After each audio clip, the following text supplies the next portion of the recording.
സദൃശ്യവാക്യങ്ങൾ 23:17-18 വാക്യങ്ങളിൽ നിന്റെ ഹൃദയം പാപികളോട് അസൂയപ്പെടരുത്, നീ എല്ലായ്പ്പോഴും യഹോവാഭക്തിയോടിരിക്ക, ഒരു പ്രതിഫലമുണ്ടാകും നിശ്ചയം, നിന്റെ പ്രത്യാശയ്ക്ക് ഭംഗം വരികയുമില്ല എന്ന് എഴുതിയിരിക്കുന്നുവല്ലോ.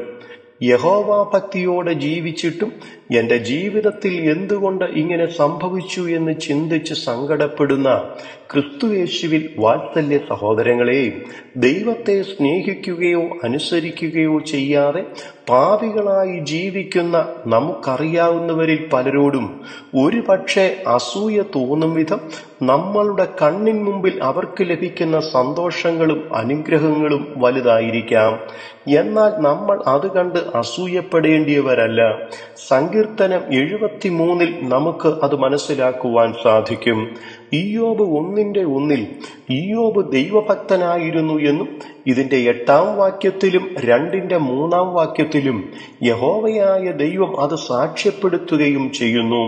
എന്നാൽ ദൈവഭക്തനായ ഇയ്യോബിന്റെ ജീവിതത്തിൽ ഉണ്ടായിരുന്ന എല്ലാ അനുഗ്രഹങ്ങളും നഷ്ടപ്പെട്ട് താൻ വലിയ കഷ്ടത്തിലായപ്പോൾ 2:9 അവന്റെ ഭാര്യ അവനോട്, നീ ഇനിയും നിന്റെ ഭക്തി മുറുകെ പിടിച്ചുകൊണ്ടിരിക്കുന്നുവോ എന്ന് പറഞ്ഞതിന് 10-ാം വാക്യത്തിൽ നാം ദൈവത്തിന്റെ കയ്യിൽ നിന്ന് നന്മ കൈക്കൊള്ളുന്നു, തിന്മയും കൈക്കൊള്ളരുതോ എന്ന് ഇയ്യോബ് മറുപടി പറഞ്ഞതുപോലെ നമുക്കും ഇപ്രകാരം പറയുവാൻ സാധിക്കുമോ?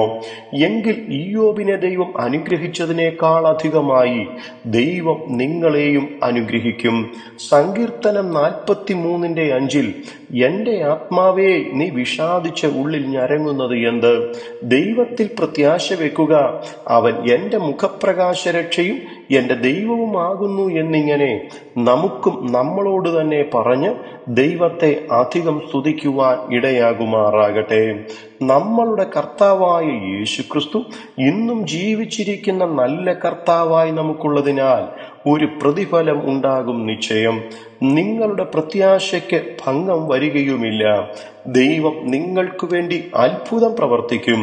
കർത്താവ് അതിന് കൃപ ചെയ്തു തരുമാറാകട്ടെ. God bless you.